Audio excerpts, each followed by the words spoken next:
Salut à tous, bienvenue au cœur de l'extrême. Cette semaine, on va s'intéresser au roller. Nous sommes ici à Nantes avec un hangar derrière moi qui est en fait un skatepark qui s'appelle le hangar. Vous avez bien suivi.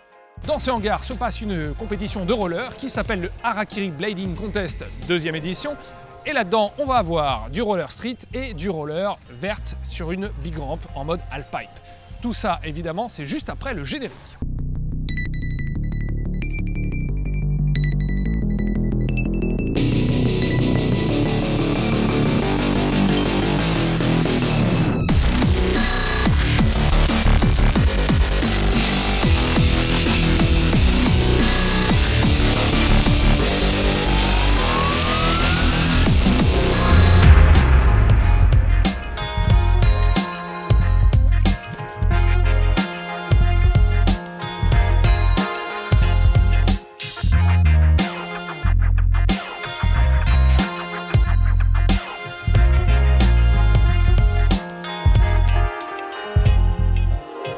Voilà, on est entré à l'intérieur du hangar que vous aviez derrière moi tout à l'heure et je suis avec Stéphane qui est l'un des organisateurs donc, de ce Harakiri Blading Contest numéro 2. Stéphane, déjà première chose, le roller à Nantes, est-ce que c'est important? Ouais, c'est très important. Il y a vraiment toutes les générations qui sont encore présentes sur la ville de Nantes. Ça va de 6-7 ans à 35 voire plus. Donc ça c'est beau parce qu'il y a un lien en tout cas entre les riders et c'est pour ça que ça perdure. Et à chaque fois la génération transmet à celle d'avant et le roller reste important sur la ville de Nantes. C'est étonnant parce que le roller a eu une très grosse période, est devenu un peu moins populaire et pourtant ici ça perdure. On voit il y a des jeunes, il y a des moins jeunes, il y a des beaucoup moins jeunes aussi. Ouais. Qu'est-ce qui fait le lien entre toutes ces générations? Non mais je sais pas, c'est simplement l'amour de toute façon de cette discipline, ça c'est certain. Et voilà, c'est vraiment des personnes, des anciens qui ont réussi à se professionnaliser. J'en fais partie en tant qu'éducateur sportif, qui ont réussi à se professionnaliser et à rester sur la scène, malgré tout, sur les skateparks, sur les spots. Et là, on a pu le transmettre justement à cette jeune génération. Et justement, le roller dans un parc, c'est différent des autres disciplines. J'imagine que les modules doivent être adaptés aussi à la pratique du roller. Quelle est la différence entre le BMX, le skate et donc le roller? Oui, alors en plus moi là au hangar skatepark donc de Nantes, je m'occupe justement de créer des structures. Là on en a créé une spécialement. Donc par exemple on a dû adapter des longueurs de rails. Alors parce qu'on peut glisser en haut des modules. En roller il nous faut de la maxi longueur. On pourrait tenir sur 12 mètres sans problème. Donc il nous faut des longueurs de tubes, c'est important, et des modules qui soient suffisamment hauts. Le roller, en termes de modules, peut se rapprocher du BMX. On peut avoir la même aire de pratique, parce que nous, il nous faut des modules hauts, qui soient vraiment hauts. Une table de saut, il faut qu'elle fasse au moins 70, voire 2 mètres de hauteur. Alors que en skateboard, on sera vraiment sur des tailles beaucoup plus petites. Et j'imagine que dans la disposition des modules, il y a des particularités pour le roller. Il faut que les modules soient relativement proches les uns des autres, contrairement au BMX où on peut avoir beaucoup plus de distance. Oui. Alors ça c'est la distance entre les modules. Oui, en BMX, oui. En BMX, par exemple, entre un lanceur et une table de saut, en BMX on pourrait mettre 12 mètres, que ça serait très bien, ils ont de la relance, parce qu'ils peuvent pédaler des grosses coups. Nous en roller, on va avoir une poussée, 2 poussées, et après on sera, il faudra être vite sur le module, sinon on perd de la vitesse. Donc c'est vrai que nous, 6 mètres, 7 mètres, entre le lanceur et la table de saut, c'est bien. En BMX, on peut allonger, quoi. D'accord. Voilà. Dans ce Harakiri Blading Contest, vous avez 2 disciplines. Oui. Vous avez la verte. Oui. On va voir un petit passage dessus, parce que toi, tu as participé. Oui. Et il y a aussi le street, donc derrière nous. Aujourd'hui, en termes de pratique, les gens qui font du roller ont plutôt tendance à aller sur du street que sur des grosses structures, des halfpipes. Oui, surtout quand on a le choix. Quand on a le choix, là, nous, on a des petites aires de street, là, au hangar. Donc ça peut amuser ceux qui pratiquent en ville, une petite aire de street, parce que quand on pratique en ville, en freestyle, et on n'est pas habitué à rider des grosses courbes, donc on vient dans un skatepark, on retrouve des murets qu'on retrouve en ville, on s'amuse facilement et c'est sympa. Après le street, vous pouvez voir, il y a plein de plateformes, c'est des très grandes plateformes, les modules. on ride souvent à plusieurs sur l'air de street. Et la discipline, la big ramp, est plus individuelle. Et plus athlétique aussi. Hein, plus athlétique, demande beaucoup plus d'entraînement, régulier, très très régulier. Donc finalement, on s'éloignerait, enfin c'est que mon point de vue, hein, mais je pense, on s'éloignerait du freestyle un petit peu parce que la big, ça demande une hygiène, un entraînement vraiment très très régulier, quoi. En street, c'est du one shot, on est un peu des sprinters. On doit assurer sur 45 secondes. Et quand tu vois le nombre de personnes qui viennent ici comme spectateurs et aussi comme riders, est-ce que tu es optimiste pour le futur de la discipline ou tu penses que les choses risquent de ne pas évoluer? Il faut toujours être positif. Moi, c'est ma passion, c'est mon sport. Alors oui. Là, quand on voit ça à la relève, toute la poule de moins de 16 ans, il y avait même une poule de moins de 13 ans ce matin, dimanche matin, petite compète. Et bah oui, il y a de la relève. On va continuer à regarder la suite de la compétition. Mais d'abord, on va remonter dans le temps. On va retourner hier où se déroulait donc cette étape européenne de Big Ramp avec le halfpipe, dans laquelle tu étais inscrit. Oui. On va voir si tu t'es bien débrouillé. Ouais. On va voir, suspense. On va voir.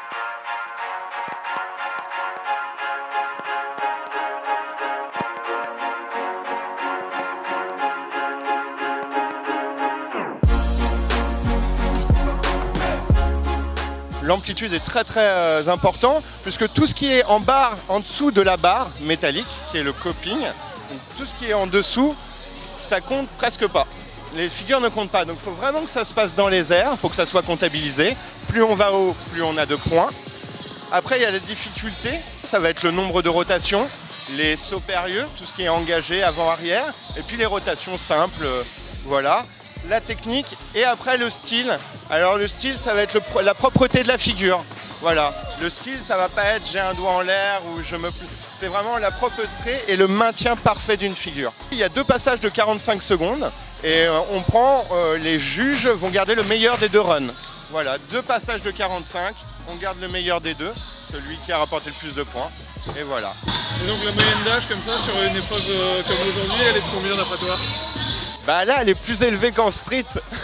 Il y a quand même des jeunes. L'anglais qui est très très doué, là, qui va finir sur le podium très certainement. Il a 25 ans, donc on est entre 25 et 35. Voilà. Mais moi, je prends exemple un petit peu sur ce qui se passe aux États-Unis. Et on a des champions aujourd'hui qui ont 52 ans en big ramp. Et ils envoient, ils font pas semblant. Ils ont des médailles aux X Games en BMX, ils ont 52 ans en big ramp. Ce qu'on ne voit pas sur le street. C'est vraiment, ça sollicite pas le corps de la même façon et on peut espérer durer un petit peu.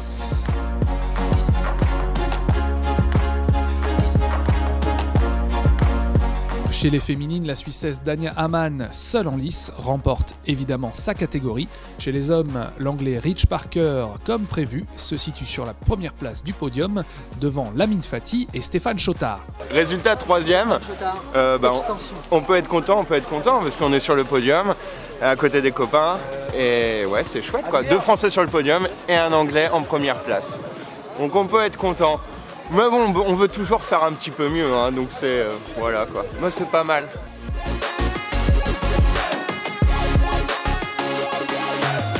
Quand je suis arrivé ici, il y avait tellement de riders, notamment Stéphane, que je n'avais jamais rencontré, mais dont on m'avait parlé. On m'avait dit qu'il était très très bon et j'ai pas été déçu. Il a été vraiment fort, et puis le regarder à l'entraînement, ça a été un pur plaisir. Il a fait plein de tricks assez fous, notamment des grinds. J'ai vraiment adoré partager la rampe avec lui. J'aime tellement ce sport, en fait, la fraternité qui se crée sur une rampe. Et c'est vraiment dommage que le nombre de pratiquants se réduise. Et moins il y a de monde, moins le niveau des sessions est élevé. Et après, ça devient un cercle vicieux finalement. Mais en même temps, à Madrid, ils viennent d'installer une nouvelle rampe. Et du coup, Comme il y a la rampe, les gens reviennent. Il se passe la même chose chez moi. On aura bientôt une nouvelle rampe dans ma ville. Et j'espère que ça va vraiment ramener du monde vers la rampe. C'est dommage que ce ne soit qu'une petite part du roller aujourd'hui, mais bon, il faut vivre avec. Et puis le but, c'est de s'amuser et de partager sa passion. Souvenez-vous, à l'époque où c'était ultra populaire, c'était vraiment novateur. Et puis à l'époque, dans les années 90, vraiment quand c'était énorme, la première fois que je l'ai vu, moi, c'était à la télé, c'était vraiment du jamais vu. Aujourd'hui, on voit des gens faire des flips sur YouTube tout au long de la journée. Ils sont en chaussures, en trottinette, en vélo, peu importe. Donc pour le public, c'est plus vraiment nouveau. Il y a un côté déjà vu. Ouais, on l'a déjà vu. Et puis il y a les méga rampes aussi qui arrivent, qui évoluent, et c'est nouveau, c'est excitant pour le public. Mais moi j'aime bien le côté technique du halfpipe, de la verte. Il faut tellement travailler pour s'améliorer, c'est vraiment prenant. Je ne sais pas si ça va revenir. On verra. J'espère que ça reviendra quand même dans une certaine mesure, mais ce sera jamais aussi grand qu'avant. En fait, moi je suis moniteur dans un club de roller sur Paris, qui s'appelle Paris Multiglisse. Et on a fait un déplacement avec tous les jeunes sur le contest du Harakiri pour la deuxième année à Nantes. Et le but c'était d'emmener les jeunes pour leur faire découvrir un peu le contest. Et le roller est un petit peu en déclin ces dernières années. Maintenant on arrive quand même à comptabiliser une centaine d'adhérents chez nous, tous des streeters. Donc ça c'est plutôt cool. Maintenant effectivement sur la centaine d'adhérents qu'on a, on n'en a que 5-6 qui participent vraiment aux compétitions, etc. Donc c'est vrai que ça reste un petit chiffre, mais ça continue à perdurer dans le temps, donc c'est cool.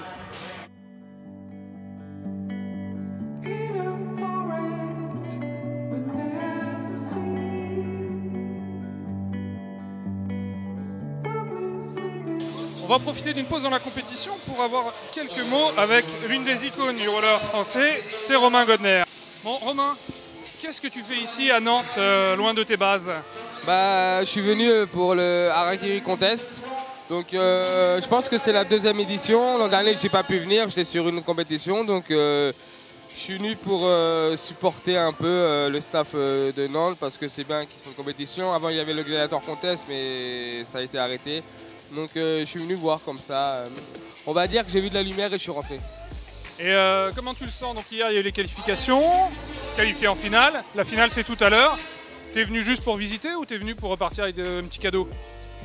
J'aime bien venir pour visiter. C'est vrai que si on peut repartir avec un bon podium, je le ferai. Après, c'est sûr que je suis quelqu'un qui, à la base, quand je commence la compétition, je suis pas trop... dans ma tête, je me dis pas, je vais venir et je vais gagner. C'est pendant mon round de finale, je me mets un peu en mode machine et c'est vrai qu'après, je lance tout ce que je sais faire. Et c'est vrai que je suis quelqu'un qui tombe rarement. Donc j'arrive, quand c'est des runs, j'arrive à bien me démerder pour faire plaisir aux juges. Cette année, on peut peut-être revenir sur le FIS à Montpellier où il y a eu une finale en slopestyle, où il y a eu un mano à mano avec Julien Cudot qui est un peu resté dans les mémoires puisque vous êtes allés très très loin tous les deux. Si tu repenses à cette finale, c'est quoi toi ton ressenti? Pour moi, c'était une grosse finale parce que ça faisait pratiquement 1 an que j'avais arrêté le roller, donc je suis revenu à Montpellier. Et donc du coup, j'ai réussi à me démerder pour arriver en finale. Et en finale, comme c'est le classement en temps réel, je me suis retrouvé premier avec mon dernier run. Et du coup, comme j'ai battu Julien, et comme il a vu qu'il était passé deuxième, je pense qu'en voyant mon run, il a tout lancé pour arriver premier et c'est ce qu'il a fait. Donc j'ai pris la seconde place. C'est le jeu, je veux dire. Mais je pense que si je serais passé après lui, il aurait pas, comme il n'a pas vu mon run, ça aurait été autrement. Ouais, forcément ça réagit en temps réel. C'est un petit que j'ai vu grandir, que j'ai vu évoluer. Pour moi, c'est vraiment le plus fort au monde. Et en revanche, moi j'ai déjà gagné le FIS 4 fois. Donc j'avoue qu'une 5e, ça aurait été vraiment joli, mais bon, je suis vraiment content que ce soit lui qui l'ait fait. Ouais, t'es pas blasé, mais t'arrives à prendre la chose avec philosophie. Ah non, vraiment, parce que c'est lui, ça aurait été quelqu'un d'autre, j'aurais eu les boules. Mais lui, c'est quelqu'un que j'apprécie, que j'ai toujours été là pour le supporter, pour lui dire fais ci, fais ça. C'est vraiment quelqu'un que j'apprécie beaucoup. Et quand c'est lui qui gagne, quand c'est lui qui me bat, c'est pas grave. Ça passe. Ça passe. On en parle souvent, mais vous êtes un sport avec relativement peu d'argent, pour pas dire très peu d'argent, très peu de sponsors. Tous ces voyages, ça a un coût. L'entraînement aussi, ça a un coût financier et puis un coût social parce que c'est beaucoup de temps. Toi, tu travailles à côté. Comment t'arrives justement à continuer à performer au plus haut niveau tout en ayant une vraie vie complète à côté? Bah, ça, c'est un peu la question que tout le monde se pose. Quand je dis tout le monde, c'est le grand public et mes amis. Parce que c'est vrai que moi, je suis quelqu'un... Les gens qui me connaissent savent que je ne m'entraîne jamais. Je roule que en compétition. Et je pense que c'est mon niveau, puisque ça fait plus de 20 ans que je fais de la compétition. Mais je pense qu'au-delà de mon niveau, je pense que j'ai un talent. Et le talent fait que je n'ai pas beaucoup... En fait, je reste sur mes acquis, des bons acquis, mais en même temps, j'apprends. Et le fait que les petits poussent, ouais. Et qu'on se dit, mais on est là, ça fait 20 ans qu'on est là, on ne peut pas se faire doubler par les petits. Et ça fait qu'on en voit encore plus fort. Le roller, c'est une partie de ma vie, ça restera toujours. Et je pense que ça me fera super mal au cœur le jour où je me dirai, bon, allez, aujourd'hui c'est fini. Et du coup, à la limite, une fois que tu prends ta retraite de ce côté-là, tu vas faire de la big ramp, puisqu'ils ont tous 35 ou 40 ans. Oui, j'ai vu que cette année, excusez-moi, que c'est un peu la maison de retraite sur la rampe. Mais non, la rampe, non. La rampe, c'est... C'est vraiment autre chose, quoi. C'est une autre discipline. Non, on met de côté. La rampe, c'est pour les rampeurs. Moi, j'ai toujours été un parkeur. Et on peut détruire une rampe. Les gens s'en souviennent. Mais quand on détruit un parc, c'est le parc qui s'en souvient. Donc, j'ai détruit des parcs. Tant que je pourrais le faire, je le ferai. Et je pense que pour le public, c'est 6 fois plus impressionnant le parc que la rampe. Malgré que la rampe, il y a un niveau, il y a un sacré bon niveau, mais je pense qu'on a vite fait le tour en rampe. On va te laisser aller t'échauffer pour la finale qui devrait pas tarder à commencer. Ouais, c'est dans 5 minutes, mais bon, ça va. Tranquille. J'ai encore 5 minutes de vacances avant de m'envoyer en l'air. Parmi les sports extrêmes, le roller est l'une des rares disciplines à faire la part belle aux femmes. Ça fait moi 10 ans que j'en fais. Quand j'ai commencé, on était très peu à en faire. Les compétitions, on n'avait pas forcément de catégorie filles, on était souvent mélangés avec les garçons. Ou alors on était 3-4. Et maintenant, on a la chance, on a essayé d'instaurer ça avec des groupes féminins, les françaises, même les étrangères. D'organiser une compétition de filles forcément dans toutes les compétitions. Et maintenant, on essaie aussi d'instaurer 2 catégories chez les filles, les amateurs et les professionnels. Et en gros, c'est pour motiver les plus jeunes à venir et à participer. Parce que bon, on considère que si elles viennent et qu'elles se disent « Oh, je vais faire la compétition avec des filles qui en font depuis 10 ans, 15 ans », on peut comprendre que ça fait flipper. Donc voilà, de plus en plus, il y a 2 filles, vraiment. Une superbe croissance. Du moins, depuis que j'ai commencé, on s'est vachement rendu compte de ça et c'est chouette. Hier, il y avait la catégorie amateur. Elles étaient 4 et aujourd'hui, en professionnel, elles étaient 4 aussi. Donc voilà. Au lieu de faire une catégorie où on est des 8 et où les plus jeunes sont un peu, comment dire, elles sont pas un peu éclipsées, mais elles sont mises de côté. Vaut mieux qu'on fasse voilà, 2 catégories. Et puis ça les motive un peu plus. Elles sont entre elles, en général, elles ont un peu le même âge et la même expérience. Donc c'est plus intéressant pour ça. Je pense contrairement par exemple au BMX, où je trouve que c'est vraiment un sport physique, où je vois une femme, c'est très difficile. Enfin, il y en a, hein, je dis pas le contraire, il y a toujours des exceptions, mais c'est lourd quand même le vélo, voilà, ça fait mal, on tombe vite sur le vélo, enfin voilà. Et le roller, je trouve que c'est un petit peu une alternative, c'est un sport extrême, mais ça peut aussi être gracieux et féminin en fait. On peut amener pas mal de choses dedans et on n'est pas obligé de se faire mal, entre guillemets, on peut faire doucement et se faire plaisir, et c'est le principal. Bon alors là, on fait une petite pause, la compétition a eu lieu, on attend les résultats. Je suis avec Jérémy Melik, rider niçois de son état. C'est ça. Et Jérémy, tu vas nous aider un peu à comprendre mieux exactement ce qui se passe quand tu es sur tes rollers. Parce que du coup, je t'ai mis une GoPro. Yes. Tu es parti sur une ligne et donc tu vas un peu la commenter avec nous pour nous expliquer les tenants et les aboutissants de tout ça. Pas de souci. Alors, il faut retrouver la bonne, c'est celle-là. Donc là, en fait, tu pars, t'es en haut de... tout en haut. De la langue, voilà, ça s'appelle une langue, ouais. C'est un D'accord. truc qui fait exprès pour prendre beaucoup d'élan pour aller sur la table. D'accord. Donc là, Je drop et je pars sur la table et je fais un 540 avec un grab qui s'appelle Yukeng. ouais. En fait, c'est quand on attrape une jambe et l'autre on la tend en l'air au plus haut. D'accord. Donc voilà, c'est un nom d'un grab. Voilà. D'accord. Et donc tu atterris en arrière. J'ai atterri en arrière, donc 540, on part toujours en degrés quand on fait des rotations. Bien sûr. Donc 540, c'est un tour et demi en l'air. On est d'accord. Donc Voilà. hop, et tu prends le wall. Voilà, je fais juste Pour un une fatty prise sur le d'élan. wall avec la main, voilà, pour garder mon élan. Je vais sur la subbox. Donc la subbox, c'est un curve qui est au-dessus d'une courbe. Ouais. Et je fais un trick qui s'appelle top soul. Donc voilà, il y a avec mes deux pieds. Donc là, je remonte sur la box et je fais un switch up. Donc un switch up, c'est quand on fait deux figures sur le même spot en même D'accord. temps. Donc là, je fais un soul to fish brain, ça s'appelle, D'accord. avec un grab. Voilà.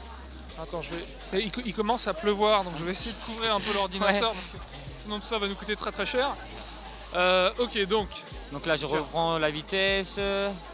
Je viens au milieu, je fais voilà, un petit soul pour reprendre mon élan. Donc un soul, pareil, voilà, c'est un trick avec un pied. En fait, chaque figure a un nom différent, donc il y en a énormément. Hein. ouais. Donc on essaie de varier à chaque fois, de faire Et du coup, différentes tu figures. dois sur un run. Bon, on a vu, hein. Maintenant on ferme parce qu'il pleut. Tu dois varier, c'est-à-dire faire des figures avec de l'amplitude, C'est genre ça. des backflips, etc. sur C'est ça. la grosse funbox au début. Faire des, Alors, il faut prendre des varier, rails, ouais. Faire des slides, des choses comme ça. Rien n'est imposé. Ouais. Par contre, les jugements sont notés sur la variation donc, des tricks, des sauts, des slides. Si on utilise tous les modules du skatepark, donc voilà, il faut vraiment tout utiliser et faire le plus de tricks et surtout varier. Quoi. Comment tu décides de ta ligne quand tu arrives sur un skatepark comme ça que tu connais pas forcément? Tu t'entraînes. Est-ce que tu veux placer tes meilleures figures que tu connais à l'avance? C'est et ça, puis ouais. ensuite, voilà, tu... On a tous des tricks. Moi particulièrement, j'en ai 2, 3, 4 que j'aime bien faire en compétition. Ouais. Du Ce coup, serait lesquels du coup par exemple? Du coup, ce serait une rotation 1260 degrés, donc il y a 3 tours et demi en l'air. Après, il y a des rotations suivies de grind, donc 540 king grind par exemple. Voilà, 2-3 figures comme ça. Et du coup, on essaie de les adapter au skatepark. Après, les lignes, elles viennent à l'entraînement, en roulant. On passe par là, on se dit ah ça peut être sympa, puis après on essaie de trouver les tricks. Tu regardes un peu les collègues qui passent aussi pour voir, ou même les habitués du spot? Ouais, les habitués, oui, bien sûr, on regarde toujours parce que comme ils sont d'ici, ici, ils ont appris à faire du roller ici, donc Ouais. ils connaissent ça Et par peut-être cœur. qu'ils donc, ils vont faire des transferts qui voilà, paraissent pas évidents, et puis c'est ça. finalement, Que nous, on connaît une fois que pas tu vois et- quelqu'un le faire, c'est logique. c'est ça. Ouais, bien sûr. Comment tu t'es senti là justement sur cette finale? Un Tu peu- peux en parler parce qu'on n'a pas encore les Ouais, résultats. ouais. Un peu fatigué en fait, j'ai un peu mal au dos Ah depuis ouais hier, mais bon, du coup j'essaie de donner le meilleur de moi, mais là je dirais manque de cardio un peu, manque de repos, mais ça va, je suis content quand même. Toi donc tu es un rider niçois, C'est ça. tu t'enchaînes les podiums, tu fais partie vraiment du top de la discipline. Aujourd'hui, un rider de roller, c'est quoi sa vie? Ah, ça dépend. Moi, ma vie, je travaille, j'ai Ouais. un emploi, donc je suis éducateur sportif dans une structure. Et malheureusement, je ne peux pas faire que du roller. J'ai quelques sponsors qui m'aident, bien sûr, au déplacement et tout ça, mais c'est compliqué je veux dire, vivre correctement de son sport, c'est pas possible, quoi. Ouais. Voilà, il y a des amis à moi qui essayent de se débrouiller avec le système, si je puis dire, voilà, mais Ouais. c'est Mais finalement, compliqué. l'argent des sponsors, C'est quelque pas chose, assez c'est, pour vivre. ouais. C'est pas... Voilà, Ouais. Championnat du monde, donc équipe de France. c'est ça. Comment elle se présente la structure équipe de France pour les disciplines de roller freestyle comme ici? Donc on est une équipe de 12 en fait, Ouais. et sur chaque compétition on est sélectionné en fait. D'accord. Selon l'envie du sélectionneur, La forme du moment. du moment de l'athlète, voilà, ça dépend vraiment du moment, quoi. D'accord. Voilà. En Chine, moi j'ai été sélectionné par exemple, mais c'est pas dit que dans 2 ans je sois sélectionné pour aller au championnat du monde si je rate ma saison ou autre, quoi. Ok. Voilà. Bon, bah écoute, c'est cool. Je vais te laisser y aller parce que je pense que le podium ne C'est va ça. pas tarder. Donc J'ai j'espère entendu revenir dans te l'oreille. voir dans 2 minutes On verra, tout ouais. sourire, on va voir. Ok. Ok, c'est cool. Eh ben, Merci écoute, beaucoup en tout cas. merci d'avoir pris le Jérémy. temps de se poser quelques questions. ça fait C'est plaisir. un plaisir. Allez, maintenant c'est le podium. Un podium qui commence chez les femmes avec la victoire de Manon Derrien qui décroche la première place devant Anaëlle Noguera et Oriane Dariès. Pareil que j'ai gagné. Ça fait plaisir de rouler un parc comme ça et puis l'ambiance était cool, on a fait une bonne session avec les filles. Ça fait plaisir. Chez les hommes, toujours en street, c'est Romain Godner qui s'impose devant Nicolas Servi et Jérémy Méli. Du coup, ouais, 3ème place. Content? Content, très content. Très bien. Avec ce que j'ai fait, ça me plaît.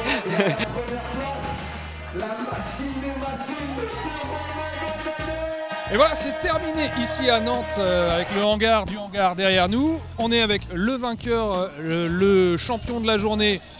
C'est Romain Godner. C'est moi. C'est lui. Il avait dit quand il vient à Nantes, c'est pas pour manger des petits beurres.